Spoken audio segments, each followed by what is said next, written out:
For the next 30 days, I'm going to do a cold plunge every single day.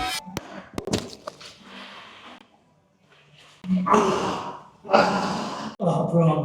Yeah, that was me on the day 1 of the cold plunge challenge, and I lasted about 30 seconds. That's what she said.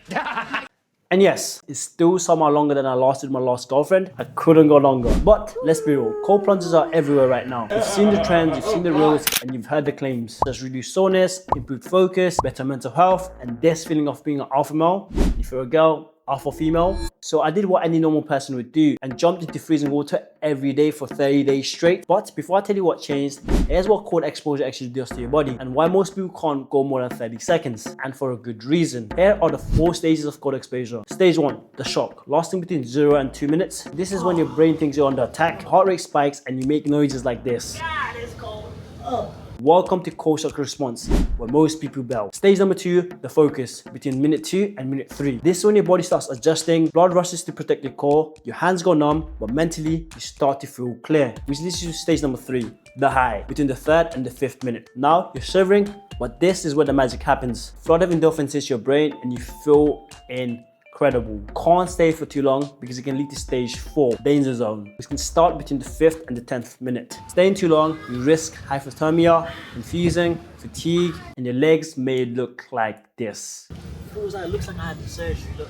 So for me, I went from barely surviving stage 1 to sitting in that cold water for over 5 minutes by day 30. And along this journey, I've learnt a lot. Here are the 5 things I've learnt. Number 1, cold plunges are like an espresso shot, but stronger. You know the sluggish, foggy feeling that you get when you wake up and you gotta have a coffee to wake up? Well, cold plunges does the same. Whilst in this challenge, I did cold plunges mostly in the morning after work and training, and most times I would feel very tired. But by jumping on the cold plunge after working out, it would feel like an espresso shot to my nervous system. Within 6 seconds, I'll be going from wanting a nap to wanting to conquer the world, because the second half of my day would be very, very productive. Compared to when I didn't do cold plunge, I would feel sluggish and drink a lot of coffee. Scientifically, that's the dopamine and the norepinephrine spike. Norepinephrine.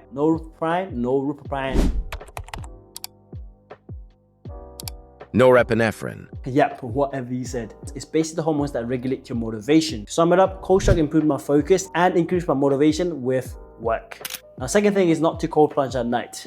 The days I did cold plunging in the evening or at night, I found it much harder to sleep. I would come off a lot of energy, and when I laid in bed, I just felt awake, and instead of relaxing, I just felt like I need to do more things, which isn't great for sleep. And it turns out that the dopamine and the adrenaline rush is great to start the day, but terrible to end it. So if you're gonna do cold plunges, highly recommend you do it in the morning or in the afternoon. At night, you may find it hard to sleep. Number 3, and the reason I actually did it is to improve my recovery. I mean, I've watched a lot of athletes do cold plunges, like Ronaldo, LeBron James. I gotta do to get my mind off this ice.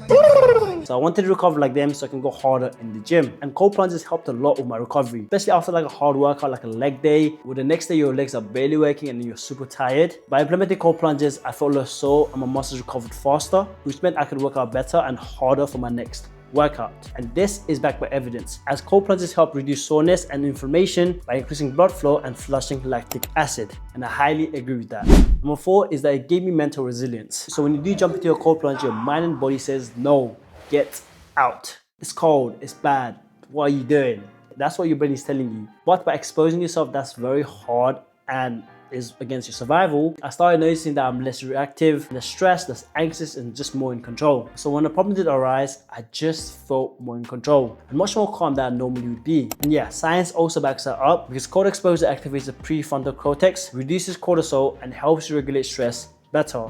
And I didn't need research, I could just feel it. So if you're stressed right now, jump into a cold shower or a cold plunge right now. I'm watching you.